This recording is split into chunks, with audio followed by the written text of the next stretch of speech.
Good morning team. Good morning sir. 2 minute में दीपक से join कर रहे हैं ना, फिर वो स्टार्ट करेंगे।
Hello, good morning sir. Good morning sir. Good morning.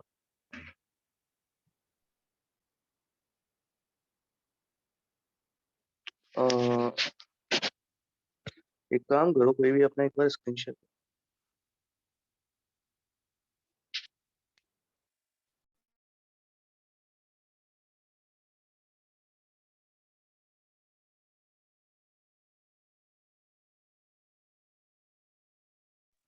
Sir phone से कनेक्ट कर रखा है मैंने। किसी ने?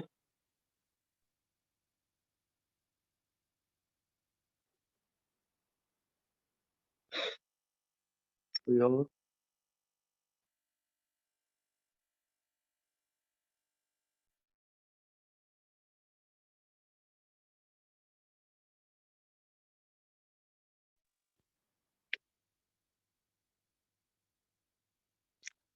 Mahendra, Salesforce trainer, Saurabh.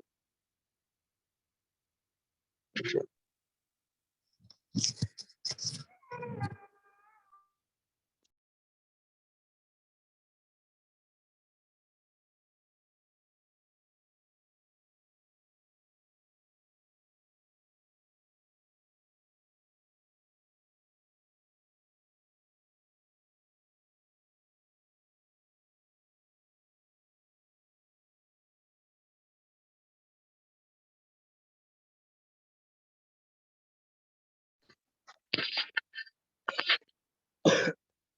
तो अभी तक अपन ने सब क्लासिक पढ़ा, लाइटनिंग का यूआई देखा, साथ में अपन ने विजुअल फोर्स पेज बनाए, अपेक्स कंट्रोलर लिखे विजुअल फोर्स कंपोनेंट पर। इन सब चीजों में अगर किसी ने नोट किया होगा तो अपन ने सारी की सारी server side scripting language use किया। सर्वर साइड स्क्रिप्टिंग लैंग्वेज क्या होती है?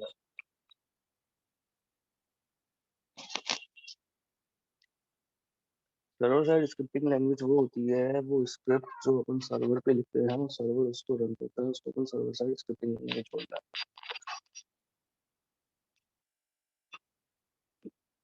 अब ये कैसे पता चलेगा कि सर्वर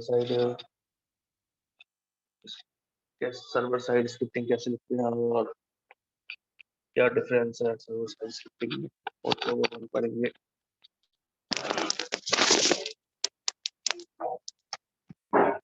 जो अपन पढ़ेंगे उसमें क्या डिफरेंस है। आवाज आ रही है मेरी सबको? Yes sir. आवाज आ रही है? हाँ सर।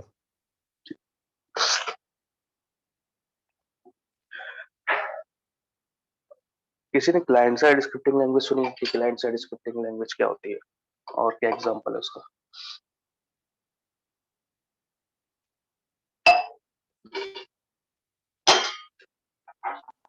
Sir Java script. ठीक है, जावास्क्रिप्ट अपनी client side scripting language. JavaScript में और जावास्क्रिप्ट जो अपनी क्लाइंट साइड स्क्रिप्टिंग लैंग्वेज है और सर्वर साइड स्क्रिप्टिंग लैंग्वेज जैसे जावा हो गई, पीएचपी हो गई, इनमें क्या डिफरेंस है? किसी को कुछ आइडिया है?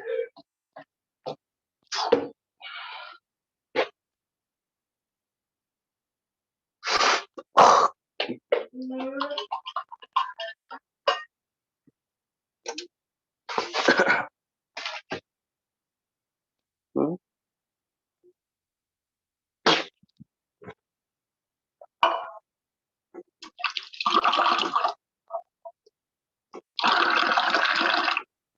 चलो। तो एक बार सबसे पहले एक बार डेवलपर कंसोल खोलो। पहले एक्सप्लेनेशन देने से पहले वो चीज देखते हैं कि कैसे क्या होता है। आगे सर आपने कुछ बताया था क्या? नहीं सर। सर एक बार आप डेवलपर कंसोल में लाइटनिंग कंपोनेंट बनाने का एक बार वो बता दो मुझे, 5 मिनट है ना। ठीक है।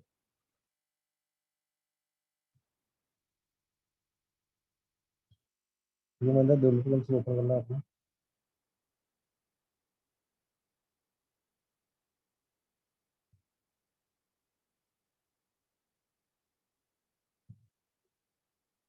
ठीक है, तो एक्चुअली लाइटनिंग कंपोनेंट अपने दो तरीके के होते हैं। एक अपना होता है ओरा कंपोनेंट, तो एक अपना होता है लाइटनिंग वेब कंपोनेंट।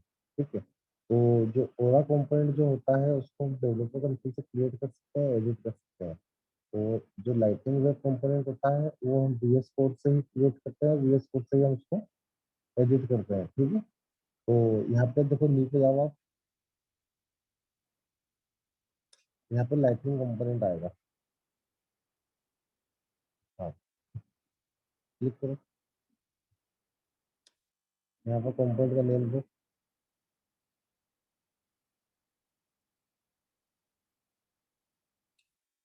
देखो कि आप कुछ भी कंपोनेंट का नेम देते हैं, मैं फर्स्ट कंपोनेंट कर दूँ।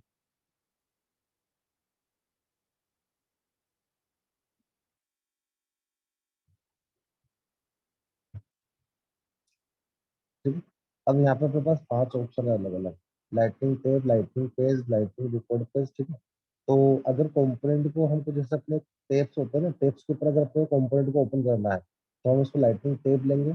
अगर उसको लाइटिंग पेज के ऊपर दिखाना है, ठीक है, तो लाइटिंग पेज कर लेंगे। एक लाइटिंग रिकॉर्ड पेज भी होता है, जैसे हम जब ऑब्जेक्ट के ऊपर जाते हैं तो वहाँ पे जैसे पेज लेआउट होते हैं ना, जैसे इस तरीके से हमारे पास लाइटिंग के रिकॉर्ड पेजेस भी होते हैं। अगर उसको रिकॉर्ड पेजेस का आपको ड्रैग एंड ड्रॉप करना है तो आप लाइटिंग रिकॉर्ड पेज लोगे। और लाइटनिंग क्विक एक्शन का मतलब होता है कि जहाँ पे बटन के क्लिक पे अगर आपको कंपोनेंट को ओपन करना है किसी डिटेल पेज से, तो आप इस पर लाइटनिंग क्विक एक्शन लोगे। ठीक है, तो यहाँ पे आप lightning page, lightning record page, lightning quick action तीनों लोगे।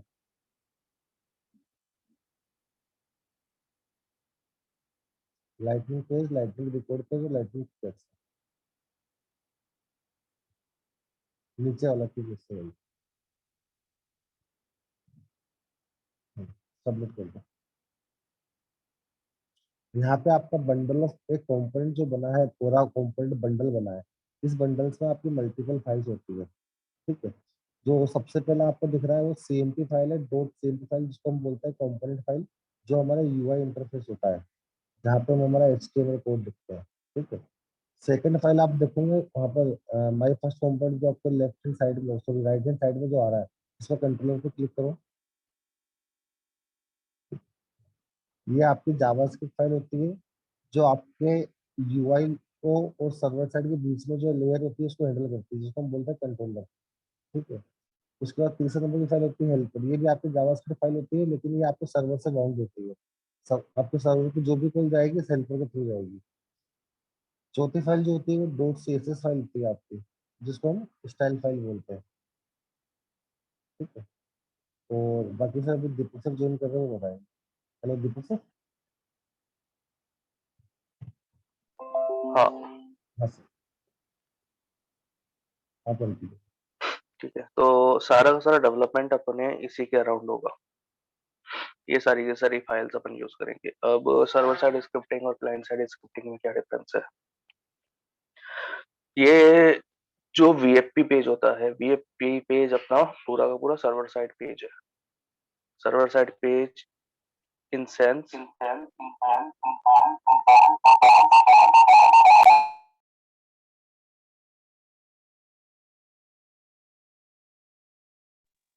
Server side page in sense कि वो सारा का सारा पेज सर्वर में रेंडर्ड होता है, सर्वर उसको पॉपुलेट करता है और पॉपुलेट करने के बाद अपना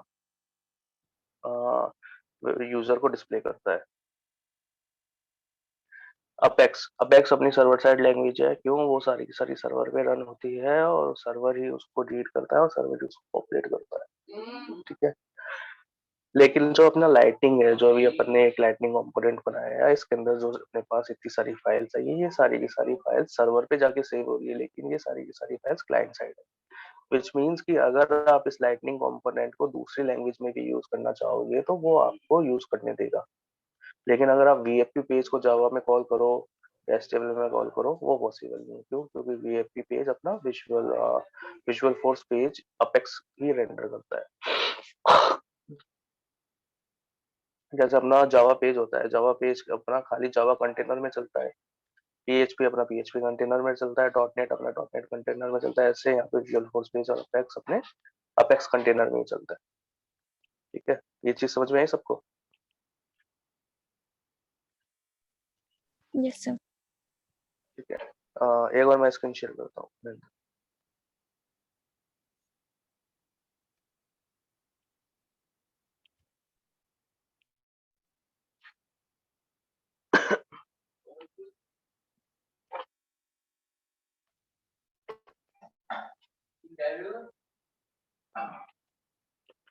अब डिफरेंस क्या है ये देखते हैं। ठीक है, सबने सिंगल पेज एप्लीकेशन सुना है?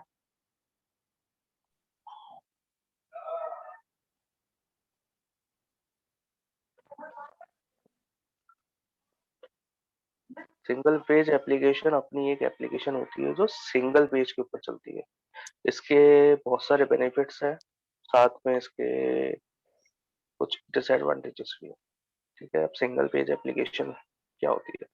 अपन एक सिंगल पेज बनाते हैं जिसके अंदर अपने पास क्या होता है, एक हेडर होता है, बॉडी होती है, फुटर होता है। ठीक है, बॉडी के अंदर भी अपने पास बहुत सारी चीजें होती है कि एक जगह अपन टाइटल दिखा रहे हैं, एग्जांपल दे रहा हूँ। ठीक है, एक जगह अपन फॉर्म दिखा रहे हैं, एक जगह अपन डेटा टेबल दिखा रहे हैं, एक जगह अपन इमेज दिखा रहे हैं। ठीक है? ये बॉडी का पार्ट है। तो जैसे अपना हेडर है, हेडर के अंदर अगर आप बोलो कि मेन्यू, मेन्यू अपनी through out the application same रहेगी, राइट? अब जैसे अपना एक मेन्यू है होम और एक मेन्यू है कॉन्टेक्ट्स। होम के अंदर अलग चीज है और कॉन्टेक्ट्स के अंदर चीज। जैसे मैं इस पे क्लिक करता हूँ तो क्या एक्सपेक्टेड है कि सब कुछ सेम रहे, बस मेरी एक बॉडी है वो चेंज हो जाए। ठीक है, होम पे क्लिक करता हूँ तो बॉडी का जो बीच का कंटेंट है वो चेंज हो जाए और कॉन्टेक्ट्स है तो वो चेंज हो जाए। तो जो अपनी नॉर्मल एप्लीकेशन होती है, नॉर्मल एप्लीकेशन में जब भी अपन मेन्यूज पे क्लिक करते हैं तो याद देखना पूरी की पूरी वेबसाइट रिलोड होती है, रिफ्रेश होती है। वो अपनी होती है लीगेसी वेबसाइट एप्लीकेशन, जिसके अंदर अपन कुछ भी एक क्लिक से दूसरे क्लिक पे जाते हैं तो सब कुछ रिलोड करवाते हैं। सिंगल पेज एप्लीकेशन में क्या होता है, अगर मैं होम पे हूँ और होम से मैंने कॉन्टेक्ट यूजर पे क्लिक किया तो मेरी वेबसाइट रिलोड नहीं होगी, खाली बीच का कंटेंट चेंज होगा।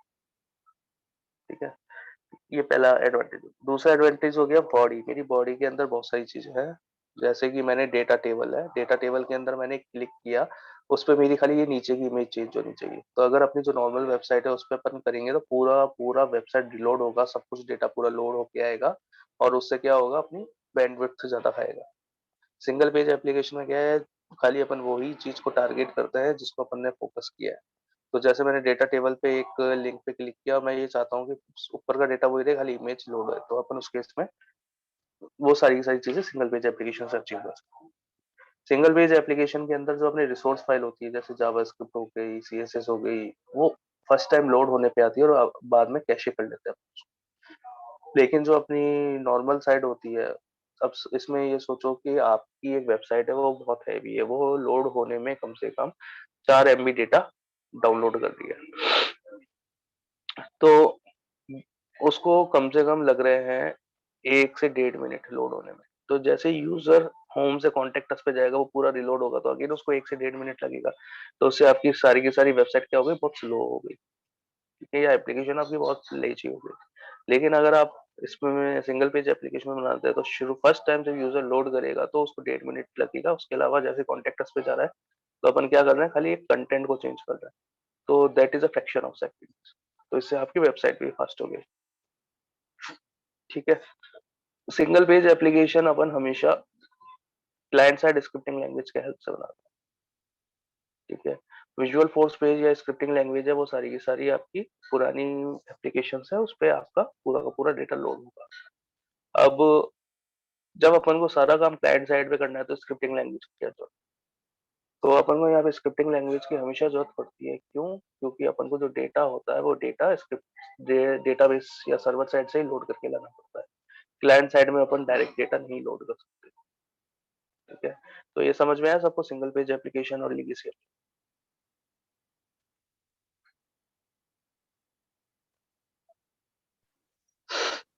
यस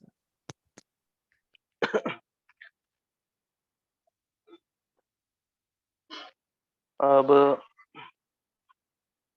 लाइटनिंग के अंदर दो चीजें होती है, एक तो ऑरा होता है और एक एलडब्ल्यूसी होता है। ठीक है, एलडब्ल्यूसी अपन नहीं पढ़ेंगे, ऑरा पे फोकस करेंगे। उससे उसके बाद जावा स्क्रिप्ट आना बहुत मैंडेटरी है। ठीक है, अब जावा स्क्रिप्ट की कैसे आएगी, क्या आएगी, तो अगेन जावा स्क्रिप्ट प्रैक्टिस से आएगी। सो मैं जावा स्क्रिप्ट का एक डॉक्यूमेंट देता हूँ आपको।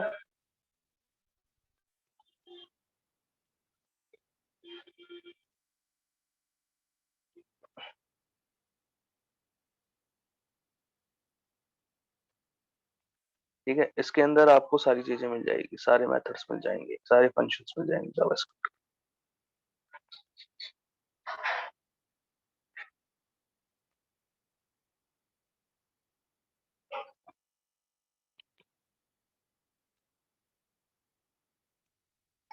ठीक है, चैट पे शेयर किया। ये आपकी पूरी की पूरी एनसाइक्लोपीडिया है जावास्क्रिप्ट। अब अपन बंडल, तो जैसे अपन ने एक लाइटनिंग कंपोनेंट बनाया है, लाइटनिंग कंपोनेंट, अब अपन सबसे पहले ये चीज देखते हैं कि कंपोनेंट फ्रेमवर्क क्या होता है। ठीक है, अब कंपोनेंट फ्रेमवर्क एक अपना ऐसा फ्रेमवर्क है जो अपन को एप्लीकेशन बनाने में हेल्प करता है। ठीक है, अब से एन एग्जांपल, मैंने एक कंपोनेंट बनाया, वो कंपोनेंट क्या है, फॉर्म कंपोनेंट है।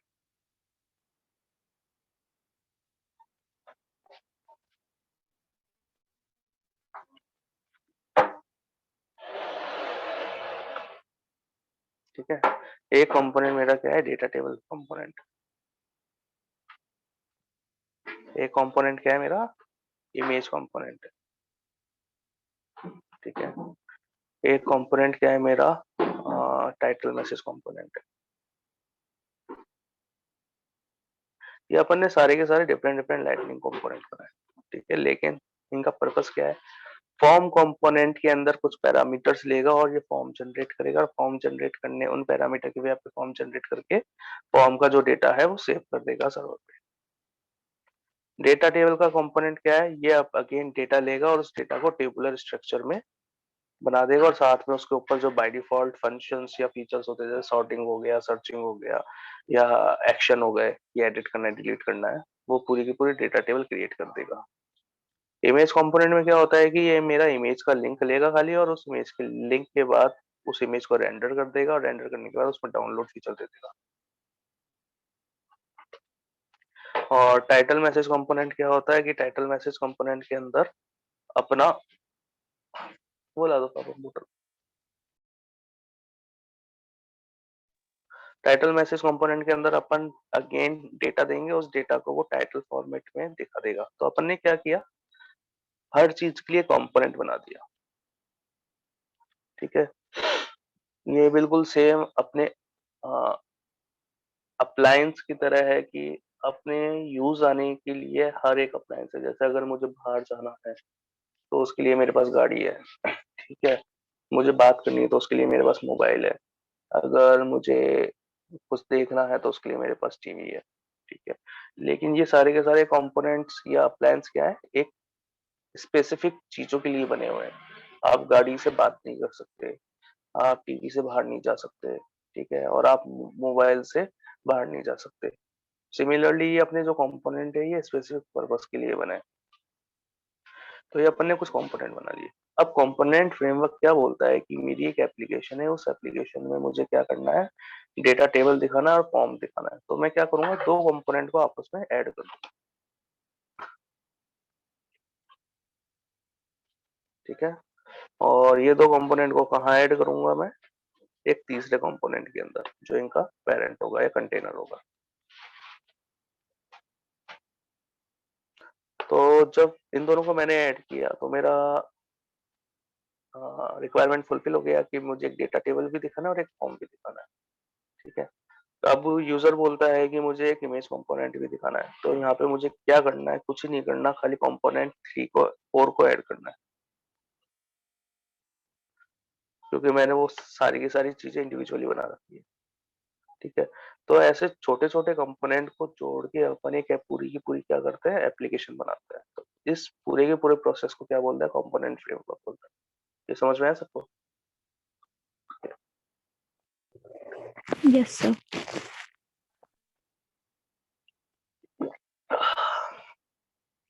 तो अपन लाइटिंग के अंदर क्या होता है, छोटे छोटे कंपोनेंट बनाते हैं, तो जो कंपोनेंट अपन को चाहिए उसको अपन पेरेंट कंपोनेंट में ऐड कर देते हैं, और वो आपस में मिलके काम करता है, तो अपनी एक एप्लीकेशन बन जाती है। अब यहाँ पे क्वेश्चन आता है कि एक कंपोनेंट दूसरे कंपोनेंट से कैसे बात करेगा। जैसे मुझे कंपोनेंट 1 से जो मेरी डेटा टेबल है उस पर एक लिंक है, उससे मुझे डेटा भेजना है कंपोनेंट 2 पे, तो यहाँ से मैं एक आईडी भेजूंगा और ये आईडी क्या करेगा, कंपोनेंट 2 पे जाएगी और वो फॉर्म जनरेट हो जाएगा, ठीक है। तो उसके लिए अपने पास क्या होता है, इवेंट्स होता है। ये इवेंट्स क्या होता है, कंपोनेंट 1 आपस में कंपोनेंट को बात करवाता है।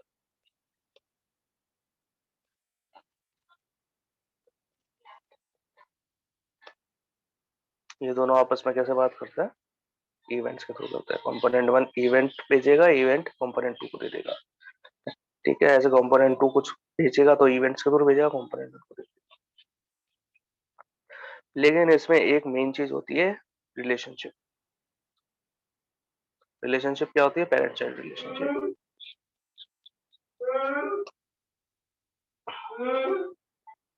ठीक है। अब पेरेंट चाइल्ड रिलेशनशिप क्या होती है, यहाँ पे अगर आप देखोगे तो कंपोनेंट 3 के अंदर अपन ने कंपोनेंट 2 1 2 4 डाला है, तो इसका पेरेंट कंपोनेंट 3 हो गया, सारे के सारे क्या हो गए, चाइल्ड हो गए। किसके चाइल्ड हुए, पेरेंट के, ठीक है। तो अगर मैं एक काम करूँ, एक कंपोनेंट बनाऊं, उस कंपोनेंट 1 के अंदर मैं कंपोनेंट 2 डाल रहा हूँ और साथ में कंपोनेंट 3 डाल रहा हूँ, और कंपोनेंट 3 के अंदर मैं कंपोनेंट 4 यूज कर रहा हूँ।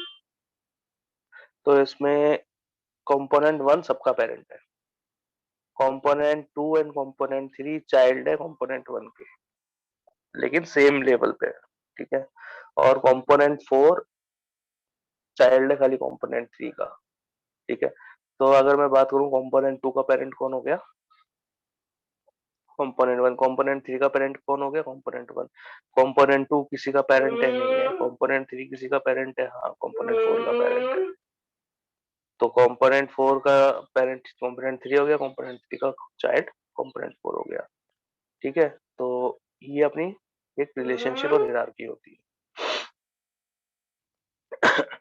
जब भी अपन को पेरेंट से चाइल्ड के ऊपर डेटा भेजना होता है तो वो अपन डायरेक्ट भेज देता है,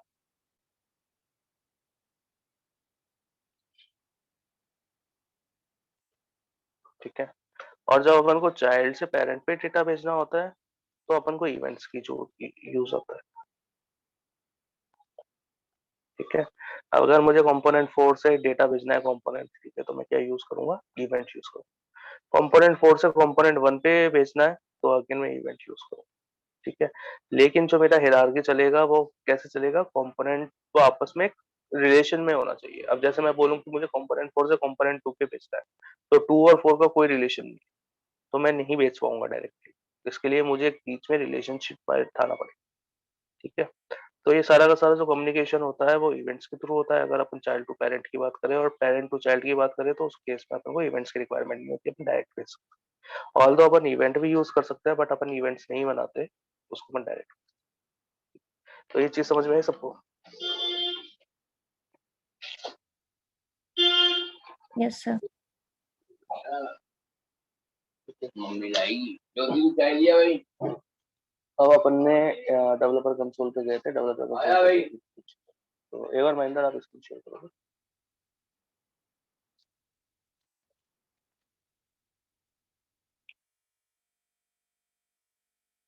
ये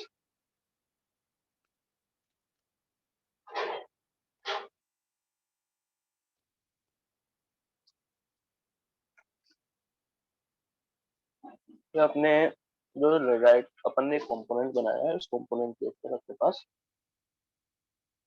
बहुत सारी फाइल्स आ गई है। ये सारी की सारी file as a part of a development, ठीक है। अब हर फाइल का एक खुद का यूज है। ये टोटल कितने बंडल्स हैं? 7 बंडल्स हैं। इसको अपन बोलते हैं लाइटनिंग कंपोनेंट बंडल्स।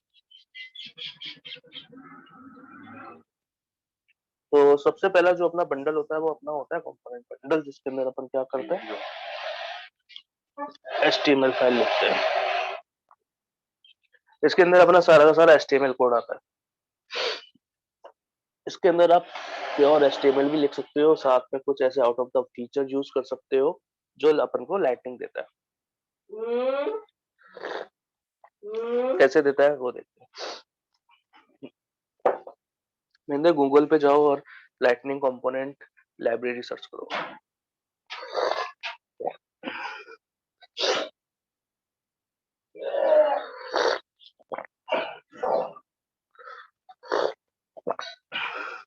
तो आपने विजुअल फोर्स देखा था, उसके अंदर visual force page link share किया था, उसके अंदर विजुअल फोर्स के सारे कंपोनेंट्स थे। सिमिलरली सेल्स फोर्स ने अपन को लाइटनिंग के कंपोनेंट्स भी दे रखे हैं, जिसको आप डायरेक्टली यूज कर सकते हो, ठीक है।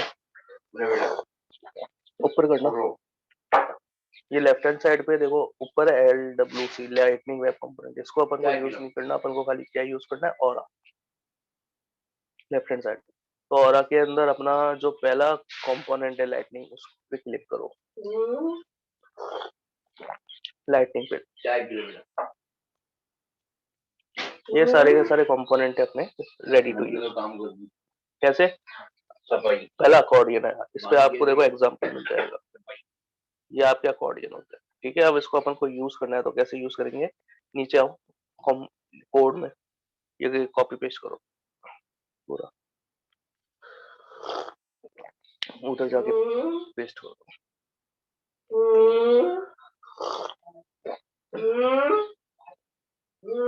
कंट्रोल है, कंट्रोल ठीक है। वापस उस पे जाओ, कंट्रोलर पे देखो कुछ कोड है क्या, उसको पूरा कॉपी करो और पेस्ट कर दो उसके कंट्रोलर पे। Left hand right hand side में कंट्रोलर है, हाँ।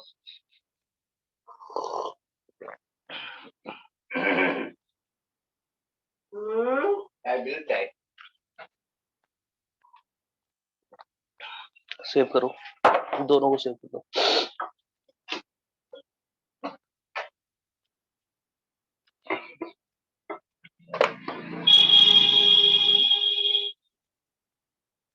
ठीक है। अब ये अपन ने एक अकॉर्डियन बनाया है, लेकिन अब अपन इसको देखेंगे कैसे। उसमें तो क्या आता था, विजुअल फोर्स में प्रीव्यू बटन। तो अपन को हमेशा लाइटनिंग कंपोनेंट को एक पेरेंट, जैसे अभी मैंने बताया कि एक कंपोनेंट है, तो कंपोनेंट को हमेशा एक पेरेंट कंटेनर देना पड़ेगा। तो यहाँ पे जो पेरेंट कंटेनर होगा वो एप्लीकेशन होगा। तो फाइल पे क्लिक करो, न्यू पे जाओ, यहाँ पे देखो लाइटनिंग एप्लीकेशन आ रही है। एक लाइटनिंग एप्लीकेशन बनाओ, इसको ऐप डाल दो लास्ट में, सेव कर दो, ठीक है। अब इसके बीच में कोड लिखो, ग्रेटर देन साइन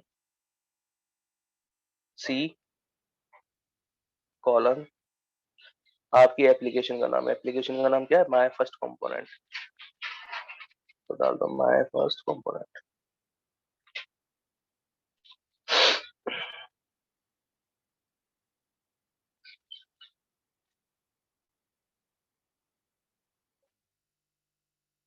स्लैश लगा के बंद कर दो,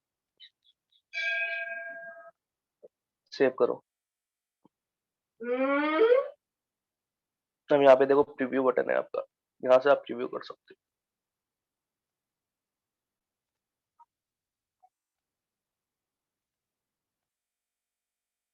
तो ये आपका अकॉर्डियन है, लेकिन एज एक्सपेक्टेड नहीं आया। वो इसलिए नहीं आया क्योंकि अपन ने कुछ लाइब्रेरीज लोड नहीं की। तो वापस एप्लीकेशन पे जाओ और एप्लीकेशन के आगे लिखो extends space DS extends, T हटाओ, equal to single inverted comma में लिखो force column SLDS, force एफओआरएस,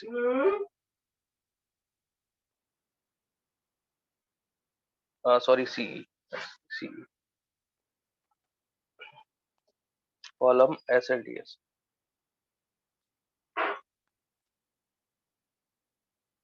S,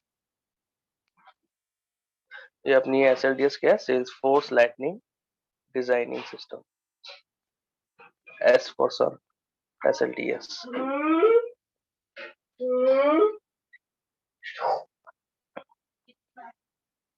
बंद कर दो और सेव करो, सेमीकोलन बंद कर दो, वो सिंगल इन्वर्टेड कॉमा बंद कर दो और सेव कर दो। अब दोबारा प्रीव्यू करो, यहाँ देखो आपका अकॉर्डियन आ गया। ठीक है, ये सारा का सारा आपका क्या है, जावास्क्रिप्ट कोड है। तो ऐसे अपने बहुत सारे out of the box features हैं, वो अपन को और आपको वहां मिल जाएंगे। ठीक है, और उसको अपन ऐसे कॉपी पेस्ट करके यूज करता है, तो धीरे धीरे आपको समझ में आ जाएगा कि मुझे ये कॉपी करना है, डेटा कैसे लिखना है। वापिस इसके प्रीवियस लिंक पे जाओ, वो कंपोनेंट लाइब्रेरी। तो ऐसे अपने पास बहुत सारे फीचर्स हैं। ठीक है, अब इसके अंदर देखो बीच वाला एग्जांपल के बाद बीच वाला टैब है डॉक्यूमेंटेशन। यहाँ पे इसके बारे में पूरा डॉक्यूमेंट दे रखा है कि इससे अपन क्या क्या करवा सकते हैं। कभी कभी अपन को ये भी यूज आता है, जरूरत होती है कि मुझे अकॉर्डियन है, अकॉर्डियन के अंदर बहुत सारी चीजें लगवानी है, जैसे सारे सारे अकॉर्डियन मेरे ओपन हो, एक अकॉर्डियन पे क्लिक करें तो सब बंद हो जाए। तो ये सारी का सारा डॉक्यूमेंटेशन सेल्सफोर्स ने यहाँ दिया। तीसरा स्पेसिफिकेशन, स्पेसिफिकेशन पे क्लिक करो। जैसे अपन ने उस पर देखा था कि क्या क्या एट्रीब्यूट्स हैं, वैसे इस कंपोनेंट के लिए क्या क्या एट्रीब्यूट्स है ये यहाँ दे रखा है कि अपन इस कंपोनेंट में ये एट्रीब्यूट्स यूज कर सकते हैं। ठीक है, ऊपर करो। तो आज के लिए मैं इतना ही बताऊंगा। ठीक है, बट आपको करना क्या है, ये जो लास्ट में और कंपोनेंट के सारे कंपोनेंट्स है, इनको आपको यूज कर करके एक बार देखना है, और ये एक बार देख लेना, अदरवाइज आगे का टॉपिक आपको समझ में नहीं आएगा। ठीक है, फिर अपन कल देखेंगे, इनकी हेल्प से अपन एक छोटा सा फॉर्म बनाएंगे, कुछ अपन एट्रीब्यूट्स डिफाइन करेंगे और डेटा को अपन यूज करेंगे कि डेटा कैसे पॉपुलेट होता है, कैसे अपन डेटा स्टोर करते हैं और कैसे अपन उसको आगे सबमिट करें। ठीक है, तो यहाँ तक किसी को डाउट है कोई? नहीं सर। ठीक है, राकेश सर है क्या? हाँ सर। सर मैं आज इतना ही बताऊंगा क्योंकि फिर आगे पूरा टॉपिक नहीं हो पाएगा कवर। आज के लिए सर कल कंटिन्यू कर लें, कोई इशू। तो ये चीज एक बार आप सब कल करके आना है, अदरवाइज आगे का टॉपिक नहीं समझ में आएगा। तो ये जावास्क्रिप्ट आप सबके लिए माइट भी नया होगा। ठीक है, साथ में एक वो है सर, एक बार लाइटनिंग वो ट्रेलेट आपकी स्क्रीन शेयर करके एक बार ट्रेलेट पे जाके इनको एक बार वो टॉपिक दे दो, लाइटिंग का मॉड्यूल। सर मैं फिलहाल मोबाइल से था। अच्छा चलो मैं देखता हूँ, एक बार मैं देता हूँ, एक बार हटा रहा हूँ।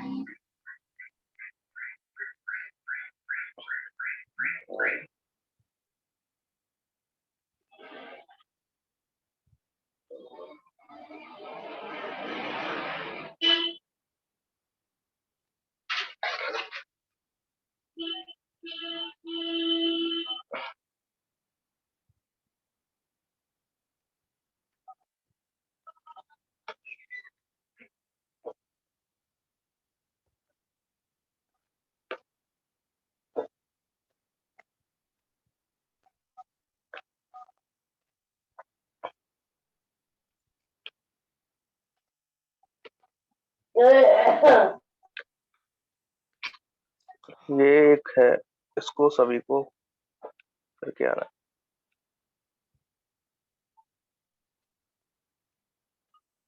ठीक है, छोटा सा है, ज्यादा बड़ा नहीं है ये, 2 घंटे का है।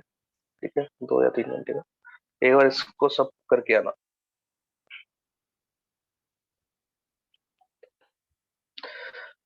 ठीक है, बाकी किसी को कुछ डाउट है, कुछ पूछना है अभी तक?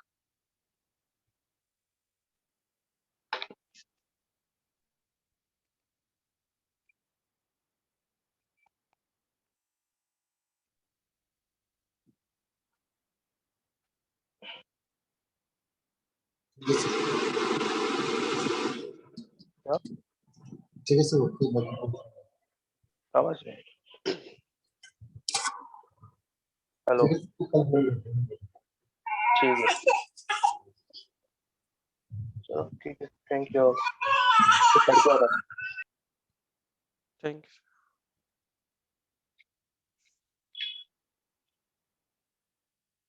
क्या कर रहा है? आया बेटा।